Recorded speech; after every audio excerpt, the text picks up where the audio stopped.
Hi, everyone. Thank you for joining us today. Before we get started, I did want to say a few words about our upcoming programs that you see on your screen right now. The Looking for Love scavenger hunt is available for the whole month of February. If you come to the second floor desk and get a game sheet, you get a red box code for a free DVD rental Hi everyone, for thank completing. you for joining us today. Also, we have an in-person program coming up in the first week of February. We will be making gnome house terrariums. You do need to register if you're interested in that. It's a really cute little house that we will make with clay. So I hope to see you guys there for that. So,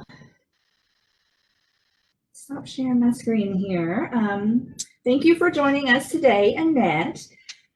She is the UK Extension Agent for the Horticulture Education in Davis County. She helps to train local master gardeners in our area who are in turn responsible for the upkeep of our seed library. The seed library is currently closed until February, which is just a few more days. Yay! But when it reopens, you'll be able to take 5 packets of seeds monthly free of charge. And also during this program, please ask your questions on the Facebook comment section. Each time you ask a question, or when you ask a question, you are entered into a random drawing for a $50 gift card to Integrity Nursery and Outdoor Living. So ask all the questions to Annette and hopefully she will be able to answer them. Without further ado, Annette, welcome. Thank you. I will turn it over to you. Oh, and I meant to tell you, Annette, before you get started, we already have several questions coming in. Do you want me to go on and start by asking them, or do you want to get started and go a little bit first? I quite understand that. Okay, can you hear me now?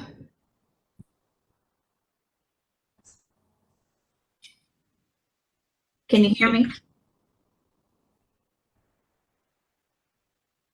Okay, we already have a few questions that patrons have asked. Did you want me to start with those, or do you want to have me ask those in a few minutes after you get started?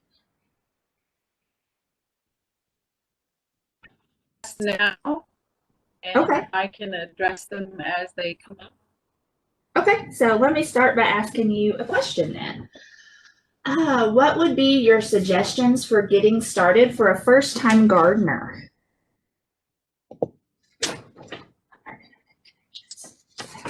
Today we're going to talk a lot about that, but for a first-time gardener, looking at some basics, some of those would be green beans.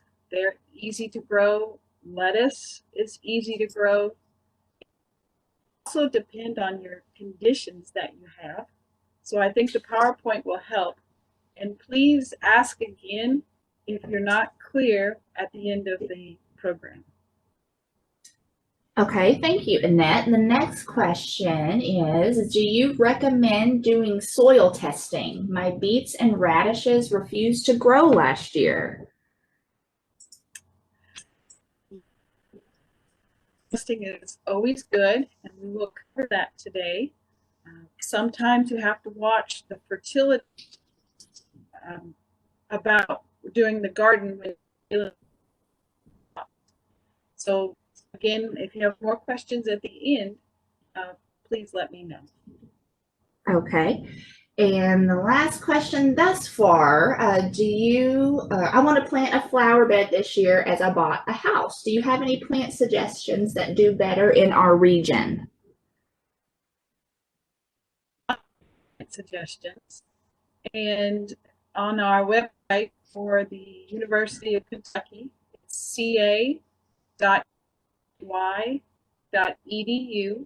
and go to departments and horticulture.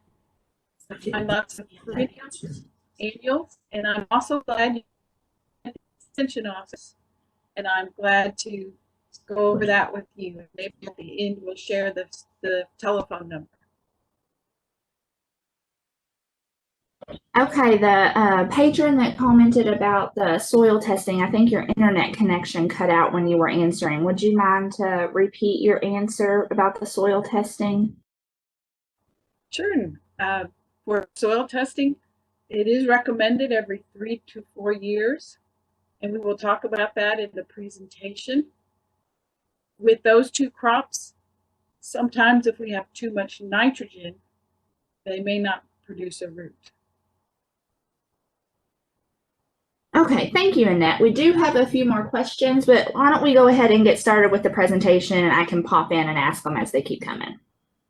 And I'm glad to answer all these questions. That'd be great. So I'm glad to be with you, and thank you to the library for hosting this virtual program today. With planning your vegetable garden, we look back and we also look forward. On days like today, it's nice to be thinking about the vegetable garden when it's gloomy outside. Gardening always brings hope. And the reason we're doing that is to look at our successes, challenges that we had. Talking about some of the beets not producing the root challenge. So we evaluate our varieties. Did we like the flavor? Did they perform well? Is there a problem with them possibly that we didn't like? Maybe they flopped over. Maybe we didn't like them. Or are they disease resistant? Maybe we had a trouble with a disease. Maybe we should look for another variety, try to test it so that we can see if we can get better results with it, because it might have a better, we call it disease package. Again, you might have a garden location. Is it in the right place? Did it perform the best? Sometimes that's all we have to deal with. Well, what about the weed management? Diseases or insect management? Were there some issues? So as we look at these, and we could proceed on now to look forward, this might help us to evaluate what we need to do this year. Or if you're starting a garden for the first time, then let's look forward, because right now is a great time to plan. We're going to site soil preparation. We'll talk about soil testing, how to plan the garden, what to plant, how much to plant, determine when to start the garden, and just a few words about weed management and disease and insect pest management. Light, full sun, 8 hours per day for the best production of our vegetables.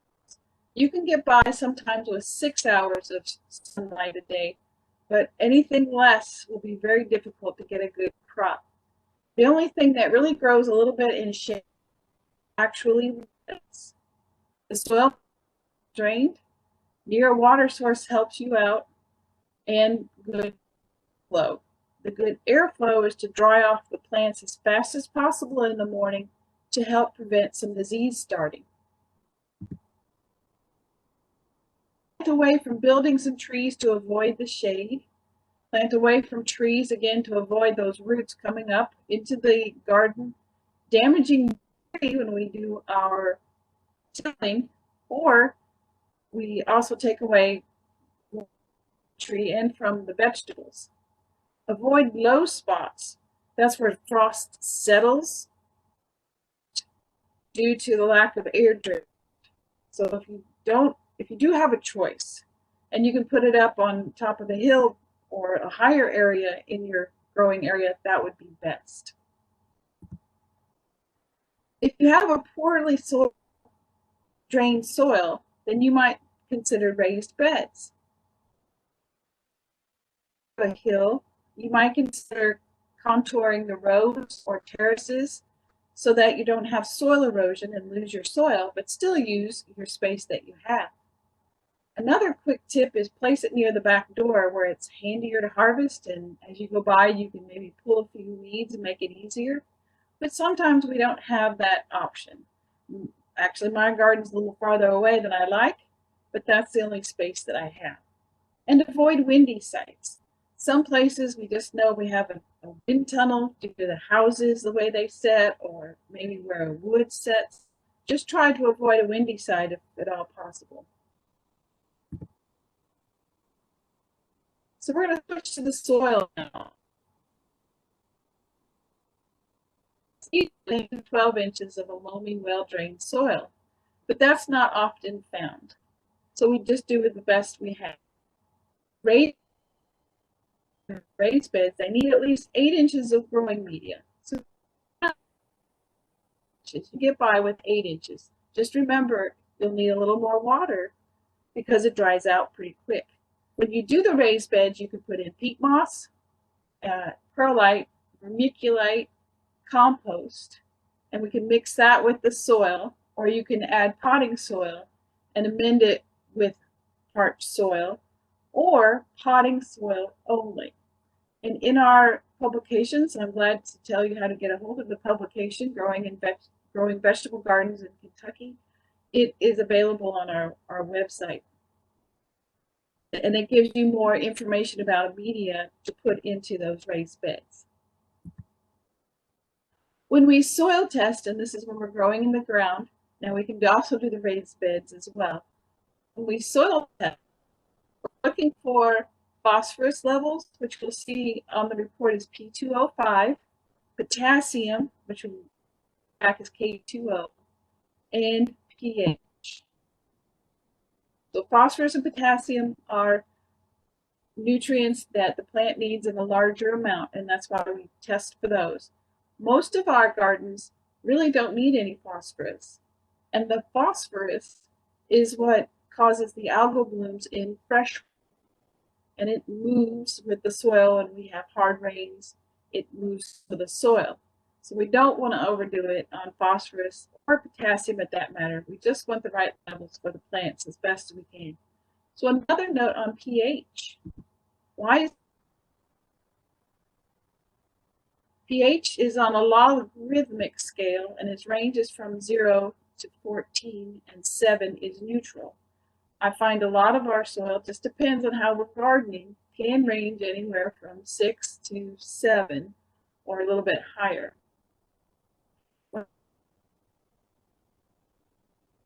So say 6.8. It can be a large change.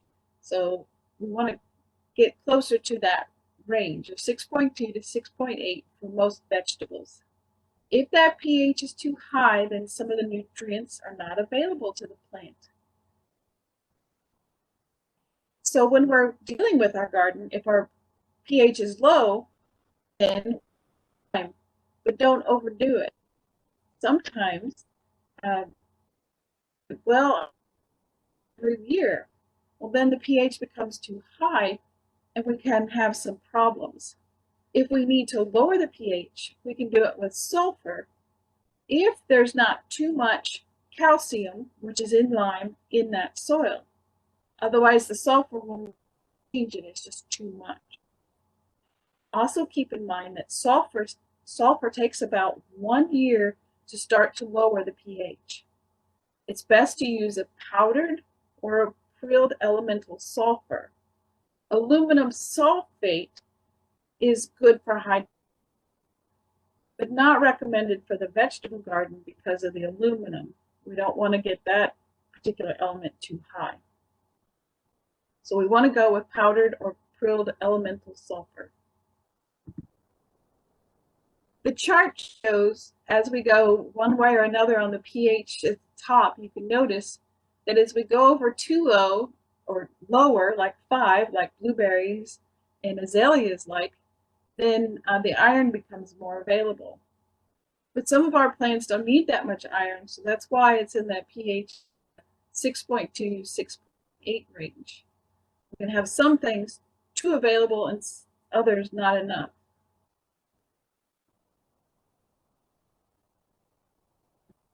You would go to your garden, remove the weeds or push out anything that's on and get the garden tilled before all the weather and rain comes, that you can get the garden tilled and ready to go. Or you might have a cover crop on it. If you have a cover crop, just get to an area where you don't have any gardens. You can go to the back of that hole and make an inch-wide slice to the proper depth. And if you're a hand trowel, it may take you times to reach down all the way to the bottom. With a shovel, you just want to take it and shove off soil from each side so you just have 1-inch core. You could use a bulb digger or a pipe or a tube also to get these cores of soil. Then place that soil in a plastic bucket, or you can just use a plastic bag of any kind. Then repeat the steps in another 8 to 10 locations. We want to have a picture of what's going on in the soil in your garden. That's why we mix all of that together in our bucket or in our bag, take out any roots or debris, crumble it up.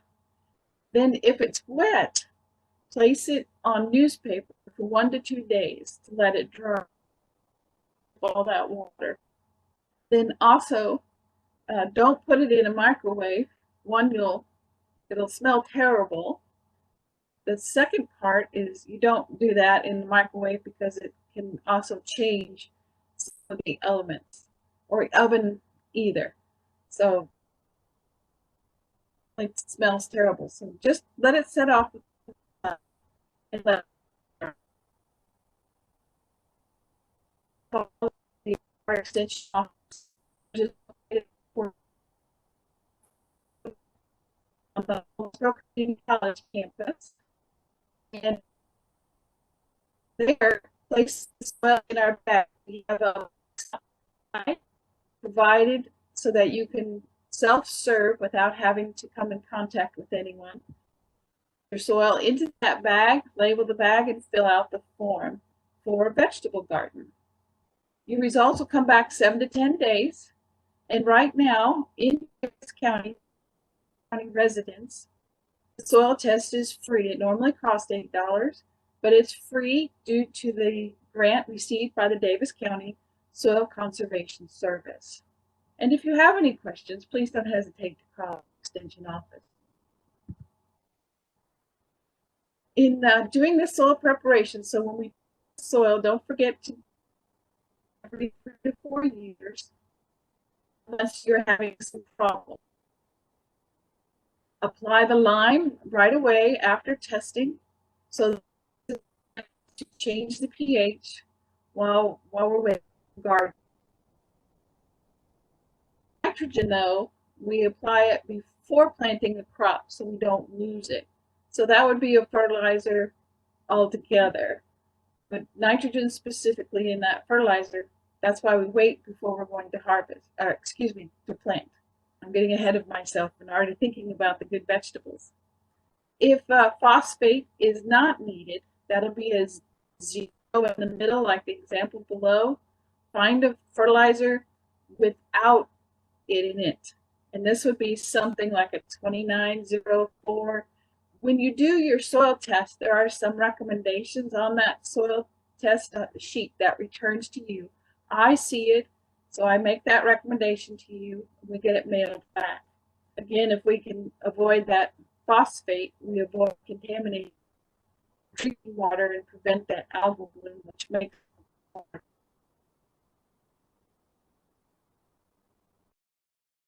stay in it.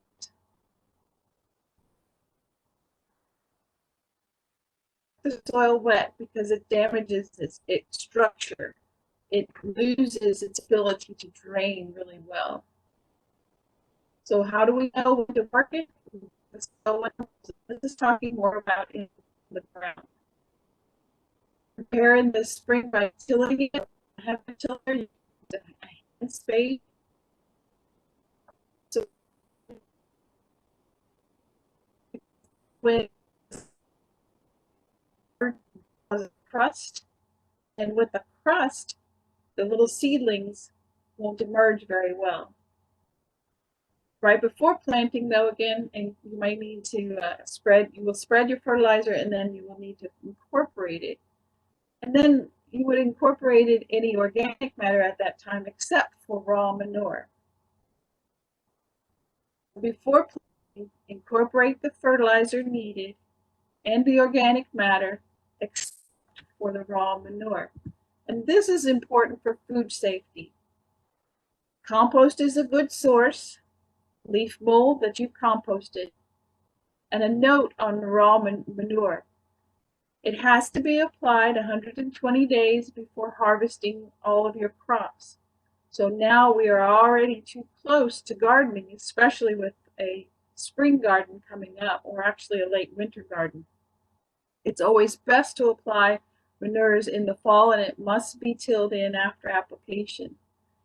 Even if that pile has been there for 4, 5, 6 years, it's still considered raw manure and should not be applied in the spring. It should always be applied in the fall. So we've really missed our window pretty well if you're going to grow spring crops to apply manures. And always remember, no cat or dog waste, because that can cause us to become ill because of the organisms that it may contain. If you have any questions about the raw manure issue, again, don't hesitate to call the extension office. So here's the fun part in planting the garden. You can plan that on paper so it can be raised outside, and it's not a big deal. Anything that's placed around the edge, if you want to grow asparagus or possibly rhubarb, then remember when you rotiller or areas to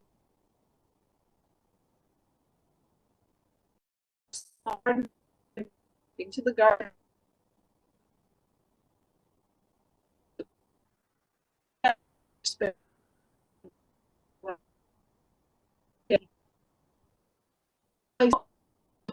Corn or pole beans. Hey, Annette, would you mind to start over on the planting your garden slide? You cut out and we couldn't hear anything. I'd be glad to. Thank you. So in planting the garden, that's the fun part. Plan the garden on paper and then place those perennials around the edge of the garden. That way they're not disturbed. Remember that perennials are there for many years, and asparagus can be about 15 years. So we don't want to disturb them. Make sure you leave space for the rototiller or for area to work where you can step inside the garden if you have a small garden and you're not stepping on the vegetables. Also give them space to grow too. So look at your packages of seed are in the catalog to make sure you give them enough space for good air circulation as well. Place tall Hey, crops. Annette, would you mind to turn your video off and see if that'll help us with the audio some more? Sure, I'd be glad to. Thank you.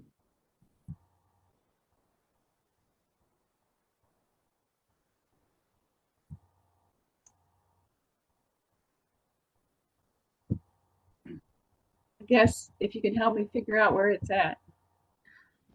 Sure. If you take your cursor up to the top of your screen where the little bar is, it should drop back down again, and you can hit stop sharing video. Did you see it anywhere? There we go. Yes. Great, thank you.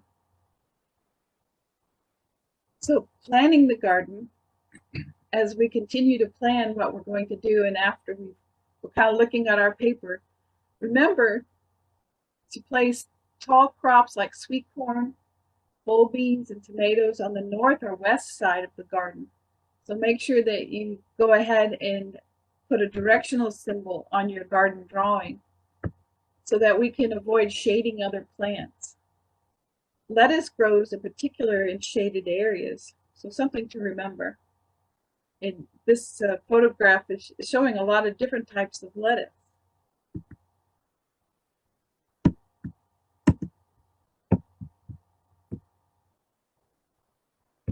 As we continue to plan the garden, in planning, note where you might be removing a spring crop and then being able to plant a summer crop next. So it's trying to get more than one season out of your garden. So some examples are start lettuce in March and then pull out the old plants left so that you can then start green beans in late May.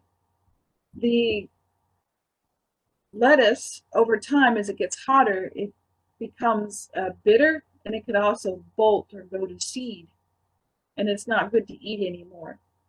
So there are some other ideas like this, and we'll cover that in another session on starting a spring crop and then how you can get more seasons out of one space. In planting the garden, remember to rotate between unrelated crops. If you've already had a garden, think back to what you grew last year and put it into a drawing. Then this coming year, as you're doing your drawing, you'll know how to rotate your crops. So you don't want to put crops that are in the same family back in the same spot. Crops like beets, Swiss chard, and spinach are all in the same family. So we don't want to plant beets in the spring and spinach in the same place. Mix them up between these families, which are noted by the bullet points. Something that I think I forget sometimes are potatoes, eggplants, tomatoes, and peppers are all in the same family, as well as pumpkins, squash, watermelons, cucumbers are all in the same family too.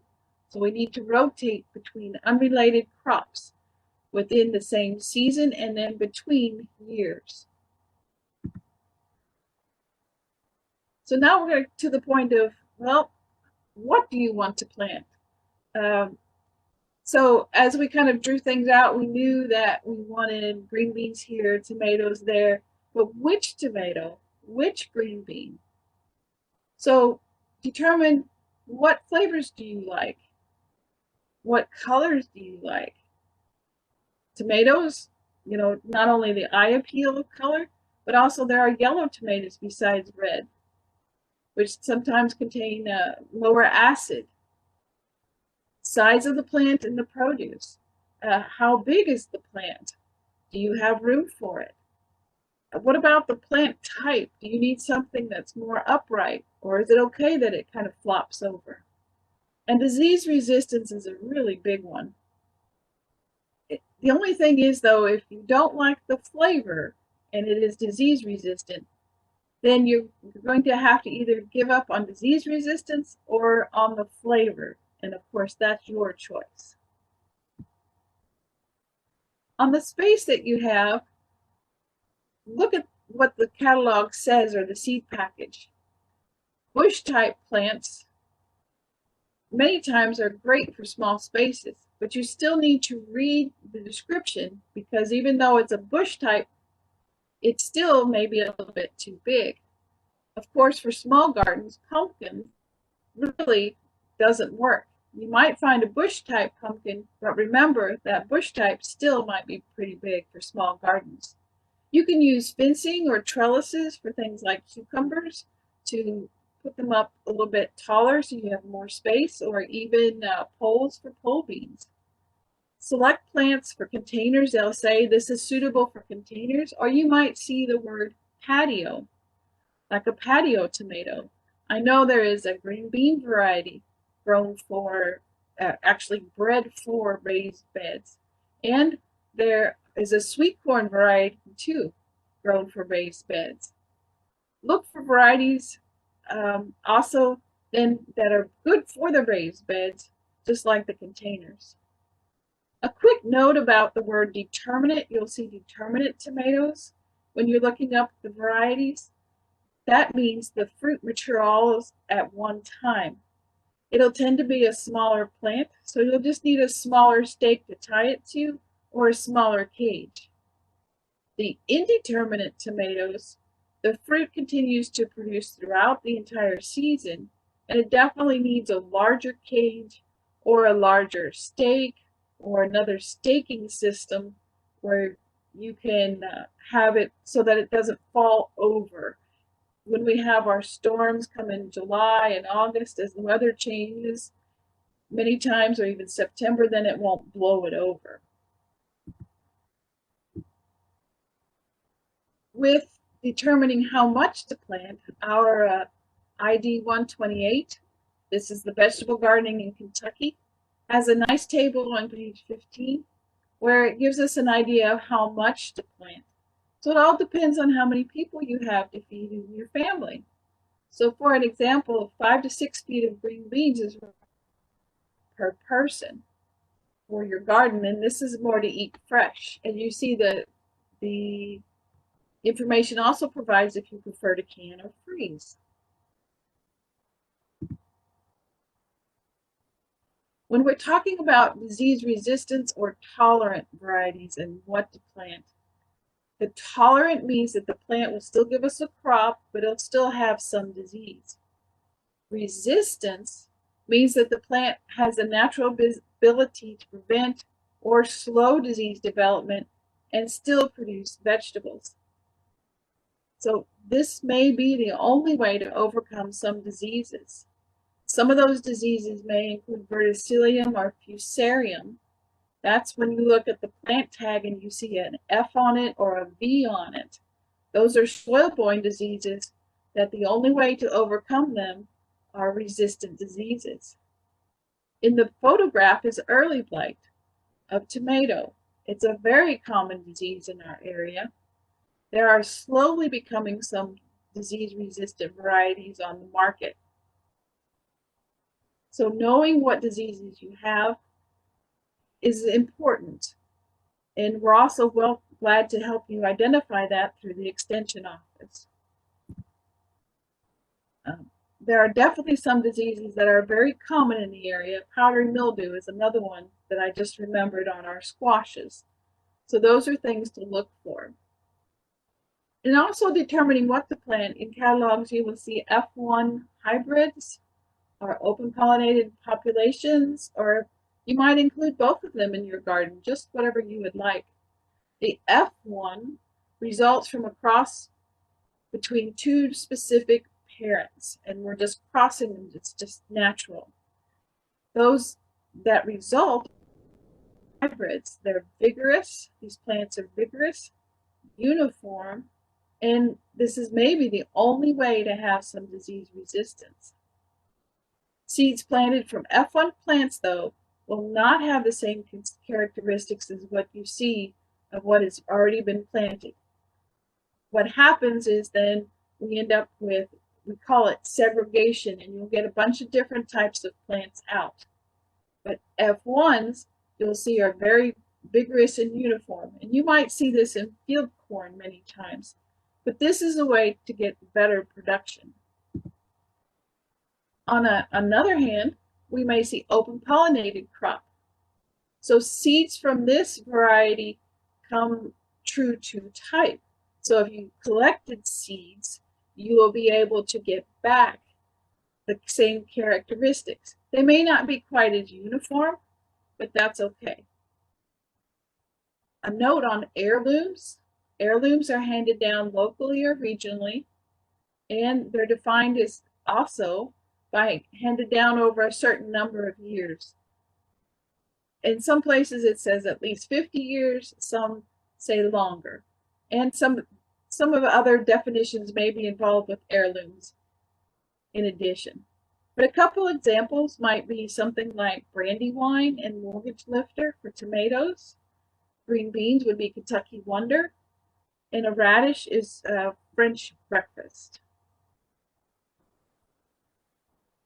When to start planting in the garden? Because sometimes we get that January thaw and it's a beautiful day, or February, we get those days towards the end. But this is a guide to go by so that we're not wasting our money and getting some of the plants out too early. And of course, it still depends upon what's going on with the weather. But as a target for early cool season crops by seed, February 15th, we can go by spinach, with spinach and direct seed into the garden. February 20, around that time, are great for snow peas and peas because they like the cool season. Earliest for transplants would be of cabbage because we don't direct seed cabbage. It doesn't come up for us. It needs to be reliably go with transplant around March 15th, and the 30th, just a little bit later, for broccoli, Brussels sprouts, and cauliflower. So around March 1, and this again is for Western Kentucky, We can also, again, we can direct seed colors. Onion go by sets. They look like miniature bulbs, so they'd be onion sets, and we can plant our radish seeds. March 10th, we can go with beets, kale, and parsley. And March 15th, then we're ready for lettuce, onion plants. Many times you'll see some of the green coming out of the little onion bulb already, and Irish potatoes.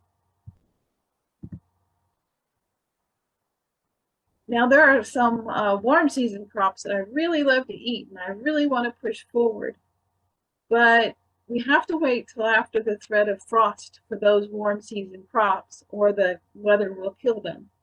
Now we can also work with some other types of cover like row covers and do some extra work if you want to. And we'll talk about that in another session on spring gardening. But with our warm season crops, if we're going to go and put them out in April, make sure we can cover them and protect them from a threat of frost. And these include the cucumbers and our summer squashes, tomato plants, green beans, and squash. Sometimes we try to get them out in early April.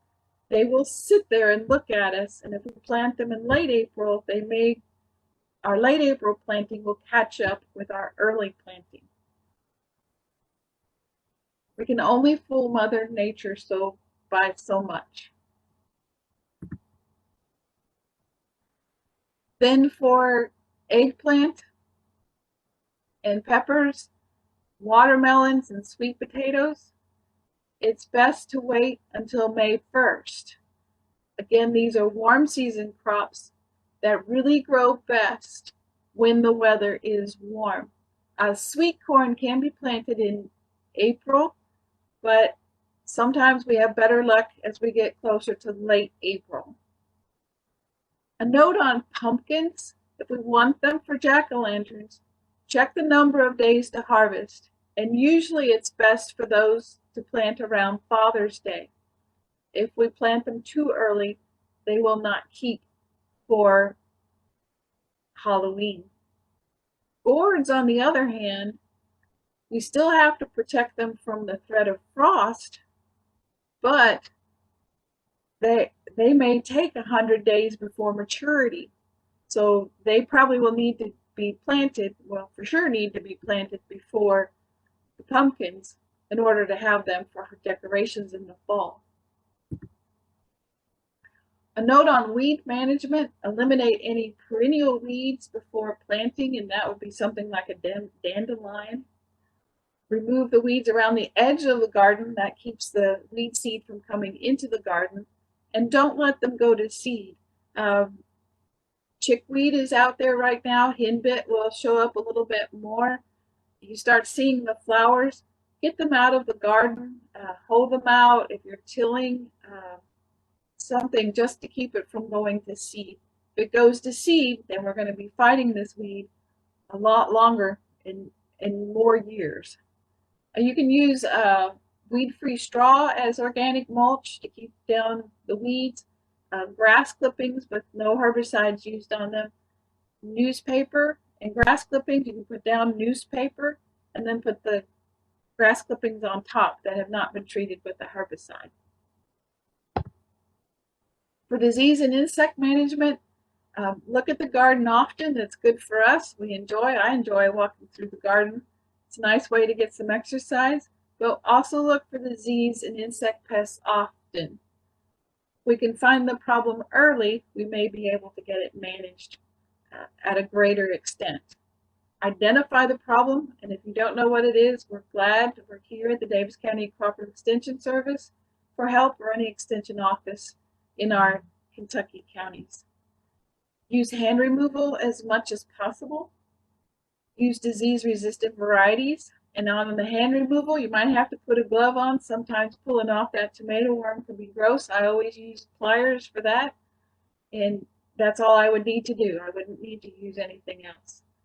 Use the correct pesticide as the last resort if needed. And if that's the way you want to go, whether it's organic or inorganic.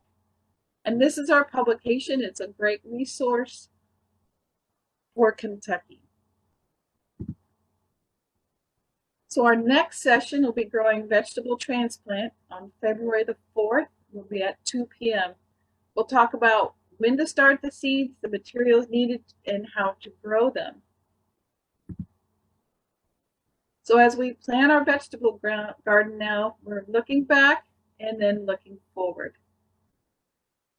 I'd like to answer any questions. Thank you, Annette. And I do have several questions for you. The first one is, any thoughts on a sweet potato variety that is preferred for our area? Beauregard is one that comes to mind. It's an orange type. And I'd have to look up some more. If you can't find Beauregard or would like more information, let me know. But that's one that I like to look for myself. Thank you very much. The next question is how to prevent powdery mildew fungus on squash plants. That is a good question too. On normally what happens for squash plants, you always get powdery mildew. And I think the best thing for managing powdery mildew is make sure it's in an area of well-drained air. You could get air circulation as much as possible. Then it seems like they always get it. So succession planting. So just be prepared to start another planting area, probably 2 to 3 weeks apart. So when one gets the powdery mildew really bad, you can start pulling it out and have another crop ready, and probably another crop after that. Thank you, Annette. I have another question. I think you covered this earlier, but it might have been when you were cutting in and out a little bit. How much is soil testing, and do you recommend doing that? Soil testing is always great on soil testing. For Davis County, right now it's free since we have a grant. So you're getting a value of $8, but we have the grant through that soil every 3 to 4 years. Thank you, Annette. What is the best way to get rid of poison ivy that is near the garden? Some of the best ways for that poison ivy, if you could use something with glyphosate, that's the active ingredient, and something like Roundup. There are other products. If somebody is not allergic to it, again, you might be able, depending on how big it is, to try to use tools to dig some of it out. But I would be very careful with that one, especially if you're highly sensitive to it. But using the glyphosate on it, it'll take it several times before you will be able to get it controlled altogether. And if it's large, it'll take longer time. Fall is a really good time when they're taking sugars back down to the roots. Thank you. Another patron asked if Sevin dust is okay to use. It depends on what we're using it for. Our pesticides are tested, and they do give us information on how to use it, and we should use it according to the label. And if we're using it according to the label, then this is something that has been tested, and we're still using about 100 times less than what they've used to make sure it's safer. Now, for Sevin dust, the only reason I would be using it is if we have certain insect problems. So it's not something just to use preventatively and just sprinkling it. When you have a certain insect pest that it targets and is on the label, you also have to wait the number of days it says before harvesting. So if I need to use my Sevin pesticide, or its carbaryl is the active ingredient, then look on the label and it would say, well, you can't harvest for 5 days after using this product, which is fine if you're not harvesting and you might need to use it at that point. So use it according to the label and only if you need it. Thank you, Annette. The next question is, are there pros or cons to planting vegetables near a rotting stump? The cons might be that the rotting stump may take up may have the microbes working on that stump and not releasing some of the nitrogen for your vegetables.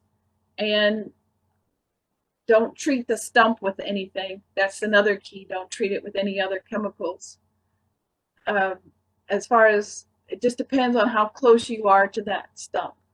And it depends if it's walnut, then it'll be a problem for the vegetables and tomatoes because the roots exude a juglone from the walnut roots, and it'll keep the vegetables from growing.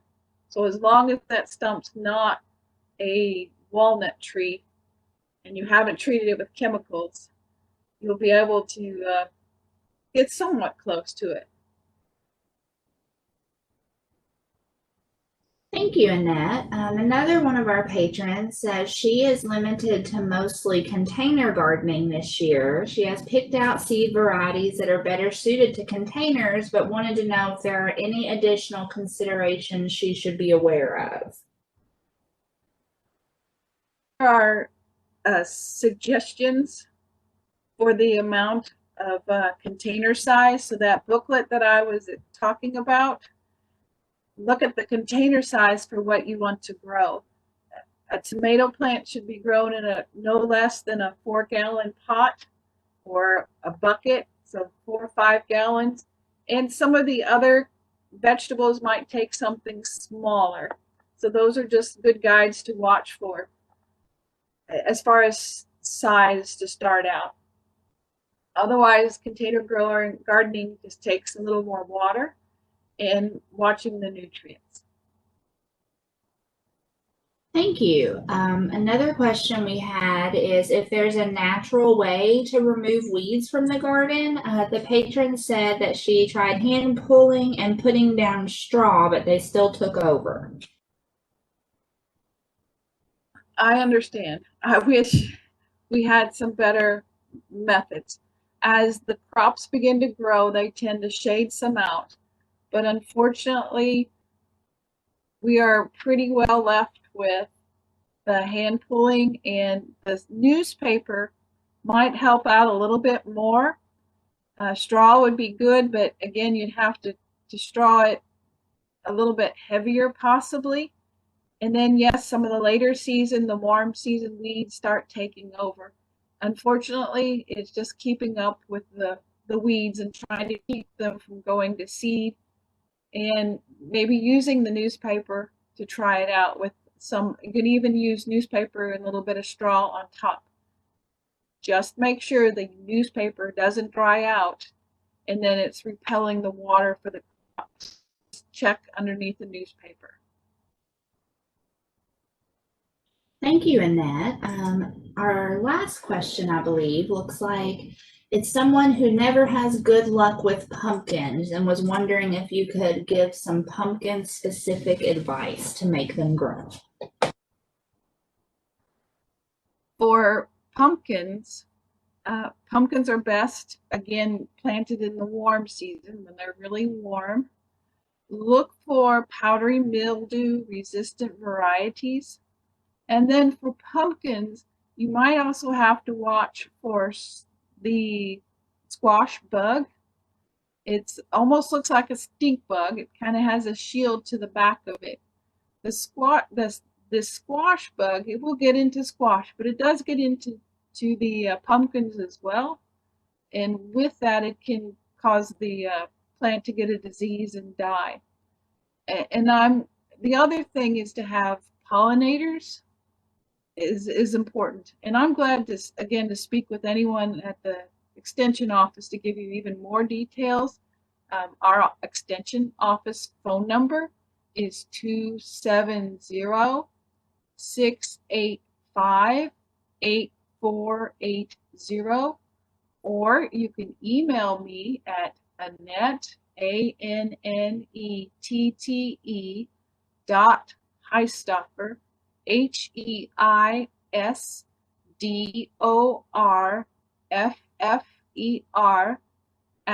@uky.edu.